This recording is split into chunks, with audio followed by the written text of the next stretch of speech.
On recommence.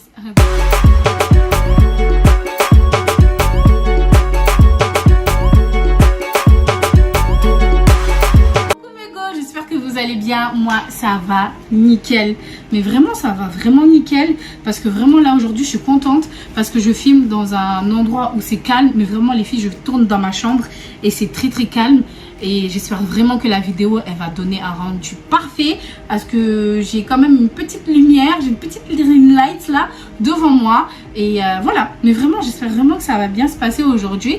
Voilà. Les filles, je voulais vous remercier, mais vraiment merci pour la force, mais vraiment les filles, merci pour ce fort comme on dit. Merci de me suivre, merci de regarder mes vidéos, merci de m'encourager, merci pour les conseils. Je voulais aussi m'excuser par rapport au son, parce qu'il y a énormément de bruit de fond que j'arrive pas à atténuer. Du coup bah c'est un peu compliqué. Aussi au niveau du cadrage c'est un peu bancal, la luminosité, mais vraiment ça se voit que j'ai vraiment du mal niveau cadrage, niveau son et tout, et vraiment les filles, excusez-moi, voilà, c'est comme ça, c'est les débuts, c'est un peu bancal, mais franchement j'espère vraiment qu'avec le temps on arrivera à faire quelque chose de propre, de joli. Et voilà, en tout cas, merci pour la force. N'hésitez pas à vous abonner. N'hésitez pas à commenter mes go. Moi, je suis là, je réponds à tout le monde. Vous voyez de vous-même, je réponds vraiment à tout le monde. On est quand même pas mal. Pour un début, on est quand même pas mal. Et vraiment, c'est grâce à vous. Vous me donnez la force de me mettre devant ma caméra et de parler en fait avec vous. Donc franchement, merci. Merci mille fois. Je vous fais des gros bisous. Du coup, voilà, on va passer tout de suite à la vidéo. Du coup mes go, aujourd'hui on se retrouve pour une nouvelle vidéo. Cette vidéo en fait ça sera mon expérience, moi Maïs, ça va être mon expérience. On va parler de moi et on va parler de mon harcèlement scolaire. Oui, vous avez très bien entendu, mon harcèlement scolaire. Oui les filles, j'ai bel et bien vécu un harcèlement scolaire. C'était très compliqué. Et vraiment, je souhaite vraiment en parler parce que c'est quelque chose qui m'a suivi depuis la primaire jusqu'au collège, pour vous dire. Au lycée, ça s'est calmé. Mais voilà, c'est l'harcèlement scolaire, c'est vraiment dévastateur. Vraiment dévastateur. Du coup, pour ça, en fait, je vais faire une sorte de story time. En même temps, je répondrai à des petites questions que j'ai préparées sur mon cahier. Et en gros, voilà, on va être comme à la maison, on va se détendre, on va parler. Du coup, vous me connaissez déjà, mes go. J'ai fait des questions, oui. C'était pour m'aider parce que vous savez déjà, votre go, il aime trop parler. Quand elle commence, elle s'étale. Du coup, bah, je vais commencer avec mes petites questions. Et du coup, vraiment, les filles, j'espère vraiment que cette nouvelle vidéo va vous plaire et que ça va vous plaire. Voilà. Du coup, voilà, on va commencer par la première question. C'est comment ça a commencé? Comment cet harcèlement a commencé? Alors cet harcèlement scolaire, elle a commencé quand on a quitté la métropole pour descendre sur l'île de la Réunion. Il faut savoir que j'ai grandi à la Réunion. Je ne suis pas née à la Réunion, mais j'ai grandi, fait toute ma vie à la Réunion. Du coup, bah, avant qu'on descende à la Réunion, on était en métropole. On était en métropole. Du coup, bah voilà, vous connaissez déjà. Là, vous allez un peu comprendre le pourquoi du comment l'harcèlement a commencé. L'harcèlement a commencé par rapport à la barrière de la langue. Mais vraiment, la langue, elle était compliquée. Je suis arrivée, j'étais paumée. Mais vraiment, mes go, j'étais complètement paumée. Je ne parlais pas à mon créole. Je ne comprenais pas à mon créole. C'était très compliqué. Et en plus, les profs, les maîtresses, les maîtres et les maîtresses n'aidaient pas parce qu'en fait, eux, c'est du moment où tu es à la Réunion, tu es obligé de parler créole. Mais les gars, on n'est pas tous nés en parlant la langue créole. Enfin, je sais pas, mais désolée de ne pas parler la langue. Du coup, bah, c'était un peu compliqué, c'était chelou. J'avais des remarques comme quoi j'étais une bounty, c'est-à-dire noire à l'extérieur et blanche à l'intérieur. Mais vraiment, mea culpa, je ne savais pas. Excusez-moi. Mais excusez-moi de parler français. Du coup, j'ai eu plein de remarques comme ça vis-à-vis des profs, surtout les maîtres. C'était vraiment compliqué. Les maîtres vraiment lui faisaient comprendre que bah t'es noir et tu sais pas parler créole. Et en plus t'es noir, t'es une mahoraise et tu sais pas parler créole. C'est un comble. Un comble. Mais vraiment un comble. Mais vraiment une dinguerie. Du coup j'ai eu des remarques comme quoi ouais, toi tu viens de la France, tu sais pas parler créole, t'es mahoraise, tu sais pas parler créole. Pardon? Pardon, c'est écrit dans quel livre? C'est écrit dans quel livre? Du coup moi en fait ça m'a saoulée. Mais heureusement j'avais mes copines d'aujourd'hui, hein, jusqu'à maintenant, mes go, vous allez vous reconnaître, mes go de la primaire. Du coup bah ça s'est bien passé entre parenthèses parce qu'elles étaient là, elles m'ont aidé à comprendre la langue, à parler la langue aussi. Du coup franchement cœur sur vous mes go, vous m'avez grave aidé. C'était très compliqué mais grâce à vous la go bah elle a assuré en fait, elle a assuré. Du coup voilà. Et puis je me la pète, hein. À donf, je me la pète. À donf. Du coup, bah, ça a commencé comme ça. On va dire que ça a commencé par ce processus-là. Et après, ça a continué, ça s'est enchaîné au collège. Le collège, un monde vraiment terrible.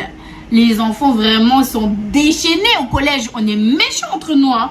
Le monde est méchant, hein. Mais au collège, il est encore plus méchant. Mais vraiment, il est encore plus méchant. Mais vraiment méchant. Mes années de collège, vraiment, c'était une catastrophe. Mais vraiment, les filles, j'en rigole. Mais dans le fond, en fait, c'était dévastateur pour moi. Mais vraiment, c'était des remarques, mais à tout va. Alors déjà, je vous explique. On arrive, on est des 6e. On fait la taille d'un schtroumpf, ok? On a des girafes en face de nous. Les mecs, ils font 3 mètres de long, ok? Avec nos gros sacs là, on dirait. On dirait on allait faire les courses. On dirait un caguil, bye, wesh. C'est bon, frère. Mais au collège, en 6e, ils abusaient trop. Nous donner des cahiers, des livres, wesh. Doucement. Doucement. Vous voyez, c'est abusé. Bref, déjà, ça avait très mal commencé. Du coup, bah, on s'est tous retrouvés. On était des petits. On venait d'arriver dans le collège. Bah, comme dit, bah, on arrivait dans un nouveau territoire. Et il y avait déjà des rois. Mais vraiment, il y avait déjà des rois. Du coup, nous, on était les larbins. Mais vraiment, en fait, quand tu arrives au collège et que tu es un 6e, tu es vraiment le bouffon. Mais voilà, tu es un bouffon. Tu es là, on te jette des cahiers, des stylos. C'est une dinguerie. Du coup, voilà. Mais vraiment, pour aussi vous citer, mon harcèlement aussi, là, il a débuté. Il a continué comment? Bah, les gars, j'ai jamais été mince. J'ai toujours bien mangé à la cantine. J'ai toujours bien mangé à la cantine. Mais vraiment, j'étais pas... Et en plus, ce qui me choque le plus, c'est ce que j'étais en train de parler avec ma grande soeur il y a pas longtemps. Ce qui me choque le plus dans cette histoire, c'est que... Bah, j'étais pas grosse à mes années collège. J'étais moyenne. Mais vraiment, j'avais des formes là où il fallait... Voilà. Là où il fallait, quoi. J'étais vraiment... J'étais pas grosse. Et pourtant, en fait, les gens m'ont forcé limite à me voir énorme, à me voir grosse, à me voir obèse. Alors vraiment, vraiment je peux vous montrer des photos, je posterai des photos là ou là. J'étais vraiment normale. J'étais pas obèse, j'étais pas grosse, j'étais pas... Voilà, donc pour vous dire, c'est ça, j'ai pas compris. Les gens, les enfants, on est trop méchants entre nous, mais vraiment trop méchants entre nous. Du coup, bah, ça a commencé. Faut savoir que, voilà, comme je l'ai dit, j'étais bien nourrie à la cantine. Je mangeais très bien à la cantine. Ça a commencé par là. Oh, t'es une grosse vache. Oh, t'es une grosse truite. Ah, t'es moche parce que t'es grosse. Oh, t'es petite, t'es moche. Ah, t'as des gros seins. Parce qu'il faut savoir aussi, parce que moi, dès ma puberté, il y a tout qui a explosé. Mais c'est pouf, j'ai explosé. C'est-à-dire, mais ça, j'avais des seins énormes. Mais vraiment énorme. De là à faire une réduction mammaire. Mais ça, c'est un autre sujet. On en parlera dans une autre vidéo. Dites-moi dans les commentaires, les girls, si vraiment vous voulez savoir cette histoire. Je peux vous la raconter. Vraiment, c'était une expérience vraiment quoi. Mais bon, là n'est pas le sujet. Mais vraiment, voilà, j'avais des gros seins. Tout était gros chez moi. Du coup, bah, les autres me faisaient comprendre. Surtout les mecs. Oh là là, les garçons, dès qu'ils voyaient une paire de seins, ça les excitait. Je sais pas, ils étaient vraiment dans un... Ils devenaient parano parce qu'ils voyaient des seins. Mais vraiment, laisse tomber, c'était une dinguerie. Mais vraiment une dinguerie.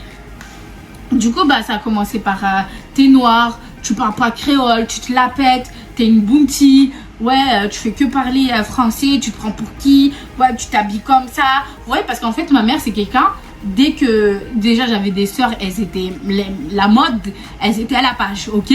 Du coup, chaque sarouel, chaque legging qui sortait à la mode, bah, je l'avais. Tous les vêtements qui sortaient à la page, je les avais. Parce que ma mère, voilà, c'était une dame qui était à la page aussi. Et mes grandes sœurs aussi, elles voulaient être à la page. Du coup, automatiquement, bah, j'étais à la page. Du coup, bah, mon style vestimentaire ne plaisait pas. Parce que, à ce qui paraît, je faisais trop français. Mais vraiment, excusez-nous. Pardon d'être moi. Pardon d'être maï. Du coup, bah, ça plaisait pas. Autant, en fait, ce qui m'a plus détruit, autant, ce n'était pas, en fait, une violence verbale. C'était aussi une violence physique.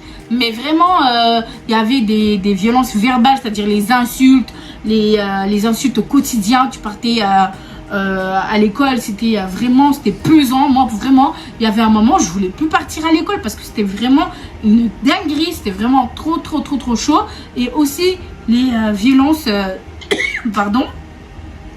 Aussi les violences aussi physiques, c'est-à-dire te pousser dans les couloirs, te lancer un truc, te lancer un bout de chewing-gum, juste parce que tu as mis cette couleur.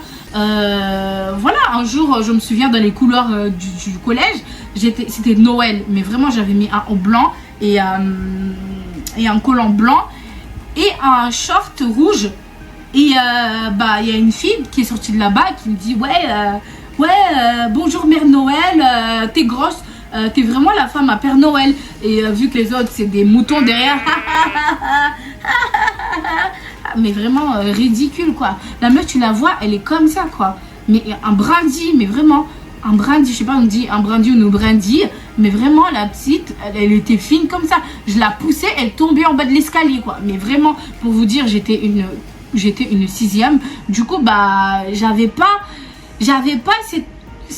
cette capacité de me défendre parce que j'étais une 6e. En gros, tais-toi, encaisse et ferme ta gorge. Vraiment, c'était ça.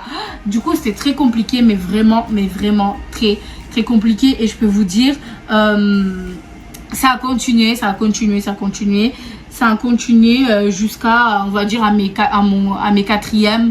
Comment on dit? À mes 4e ou à mon 4e? Je sais pas. Mais vraiment, le français, c'est compliqué, hein. Du coup, ça a continué jusqu'au 4e. Du coup, bah voilà, le harcèlement a continué. La deuxième question, c'est comment je l'ai vécu. Je l'ai vécu très mal. Mais vraiment, les filles, très mal. C'est-à-dire, je suis arrivée jusqu'à avoir des pensées bizarres.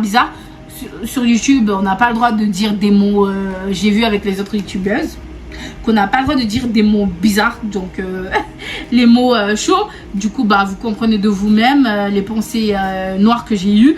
J'ai eu des pensées très noires, j'ai eu vraiment une perte de valeur en moi. Je me disais que j'étais une merde. Vous imaginez, enfin en 6e, vous vous traitez de merde, que j'avais pas de valeur, que jamais je serais heureuse parce que les autres ils disaient que j'étais grosse et moche en fait.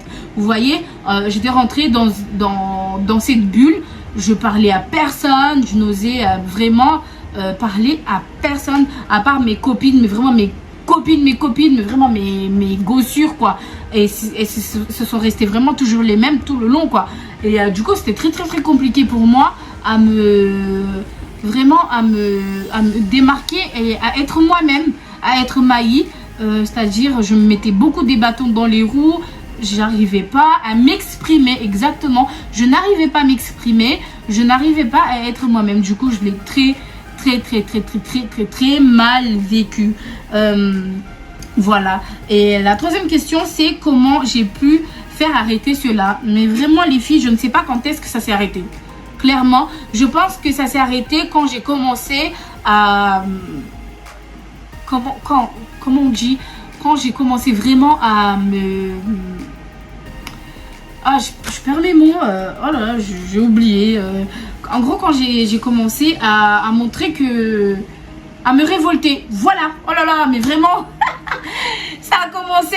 Ça s'est arrêté quand j'ai commencé à me révolter. Quand j'ai commencé à montrer qu'en fait, j'avais un caractère parce que oui, la go, elle avait un fort caractère. J'ai commencé à montrer aux autres que, en fait, oui, je suis peut-être Maï la grosse vache, Maï qui a des gros seins, Maï qui a kakanki, Maï qui a kakaka, Maï la bounty, mais je sais me défendre. Mon créole, il était éclaté au sol, les gars. Mais vraiment, plus éclaté, tu meurs. Mais vraiment. Donc, je les ai dit, mais au bout d'un moment, en fait, vous parlez à une star, là. Vous insultez une star. Je suis une fucking star. Regardez-moi bien. Regardez-moi bien. Donc, arrêtez vos conneries, là. On n'est pas là pour... vous me respectez. Donc, vous fermez vos gorges, et vous asseyez et vous me respectez. Du coup, c'est à partir de... On va dire à partir de ma 4e... que j'ai commencé vraiment à me révolter, à montrer que en fait moi aussi j'avais une gueule, moi aussi je sais mal parler et moi aussi je sais me défendre en fait, vous savez. Du coup c'est à partir de ce moment là que ça s'est arrêté, mais vraiment ça s'est vraiment nettement mieux calmé. Bon, j'avais toujours des boutades, j'avais toujours des gens qui me moucataient à droite à gauche, ouais, mais voilà, c'était pas comme la 6e ou la 5e où ça a continué, c'était vraiment un acharnement. Mais voilà, je me suis vraiment, j'ai dit en fait les gars, stop, je suis larbin personne, ok, je suis larbin personne, je suis le souffre-douleur à personne, donc c'est bon en fait. Ça va 2 secondes, hein. La Maï qui était en 6e et la Maï qui est en 4e, c'est plus la même, ok. Maintenant vous me cherchez, je vais vous boxer. Du coup c'était vraiment ça.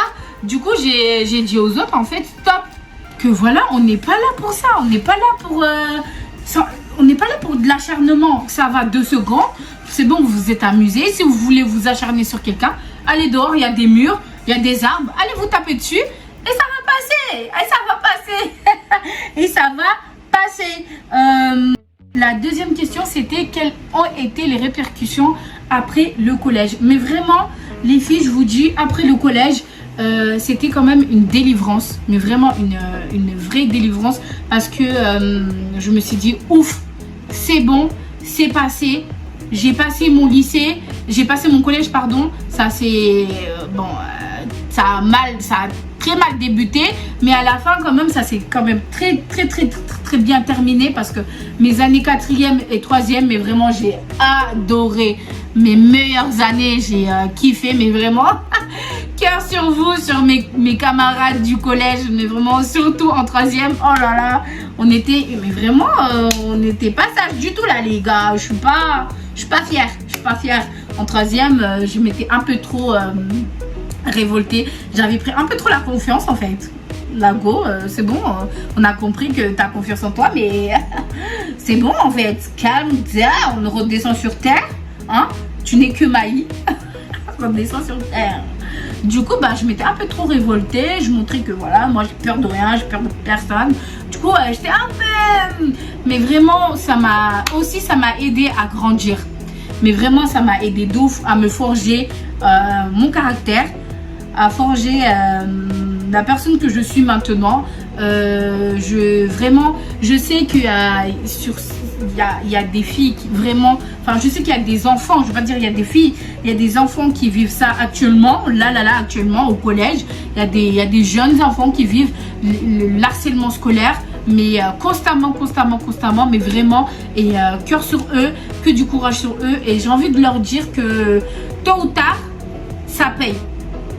Tôt ou tard, comment on dit, la chose vous sourit. Tôt ou tard, vous reprenez vraiment le contrôle de cette situation. C'est compliqué, c'est vraiment compliqué, parce qu'en fait, tu passes vraiment par plusieurs phases, par plusieurs étapes. Mais vraiment, tu es perdu. Tu sais plus quoi penser, tu sais plus quoi faire. Du coup, tu te retrouves limite délaissée toute seule, parce qu'en fait quand tu es dans cette optique là, tu sais pas à qui parler, à qui te confier, vers qui te tourner en fait. Littéralement tu ne sais pas vers qui te tourner, alors que les gens ils sont littéralement là pour toi en fait. Il y a là du monde pour t'écouter, il y a là du monde pour te consoler, il y a là du monde pour t'épauler. Mais c'est vrai que tant qu'on ne vit pas l'harcèlement, on se dit qu'on sera forcément pas comprise, chose qui est faux. Parce que c'est un fléau, littéralement, c'est un fléau de nos jours. J'ai aussi mon petit frère qui a vécu de l'harcèlement scolaire, et je peux vous dire que moi, quand j'ai entendu que mon petit frère il était en train de vivre limite la même chose que moi, j'ai pété un plomb. Mais ça c'est une autre histoire. C'est une autre histoire. Du coup, bah, je ne sais pas si un jour je la rencontrerai. Je voudrais bien l'inviter un jour devant la caméra. Je voudrais bien l'inviter dans ma chaîne un jour qui vienne témoigner en fait de son harcèlement. Lui, il est pas très caméra. C'est un BG mon petit frère, mais il est pas trop caméra. Et le mec, il fait trop le mec en fait. Il sait qu'il est BG, il fait trop le mec. Eh vas-y, c'est bon, il m'a gavé. Il m'a gavé, ouais. Le petit, il est sucré, il est sous cali. Mais non, fais le mec.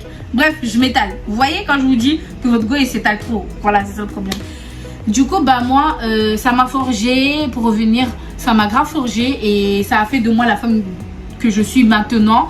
Je sais que c'est quand même quelque chose de très dévastateur. Mais vraiment, ça peut entraîner beaucoup de maladies mentaux. C'est comme ça qu'on dit. Du coup, maladies mentaux, oui, des maladies qui touchent, que ce soit comment ça s'appelle, la dépression ou même des pensées noires. Du coup, bah, mais vraiment, je suis jamais, à part mes pensées noires que j'avais vraiment au tout début, je suis jamais descendue dans une dépression où vraiment j'étais là. Mais bon, on peut appeler quand même ça une dépression parce que quand même j'ai eu quand même des pensées bizarres. Du coup, bah, on va dire que je suis passée par là. Je ne sais pas, je peux pas savoir. Mais en tout cas, c'était mon état d'esprit au collège. Je vais y arriver.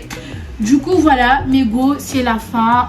J'ai fait cette vidéo pour vraiment sensibiliser, dire aux jeunes que l'harcèlement ne sert à rien. Mais vraiment, l'harcèlement ne sert à rien. Ça sert à rien de s'acharner sur quelqu'un parce que vous voyez qu'elle est peut-être plus grosse que vous, plus fébrile que vous ou plus facile à taquiner que vous. Mais vraiment, ça ne sert strictement à rien. Arrêtez parce que vraiment, je sais que ça tue des milliers et des centaines d'enfants. Il y a des enfants qui mettent fin à leur vie à cause de ça. Donc vraiment, arrêtez. On n'est pas là, vraiment pas là pour ça. Le collège, normalement, ça doit être quelque chose de joyeux. Ça doit être une étape, parce que ça reste quand même une étape de notre vie. On rentre quand même, on grandit. Donc pour moi, quand même, on doit vraiment dire aux enfants, on doit vraiment sensibiliser les enfants contre ça. Donc voilà les filles. Je vous fais des très gros bisous. J'espère vraiment que la vidéo vous aura plu. Je suis restée comme d'habitude naturelle, fidèle à moi-même. Donc je vous fais des... On se retrouve pour une prochaine vidéo. Je ne sais pas quand, mais on va se retrouver pour une prochaine vidéo.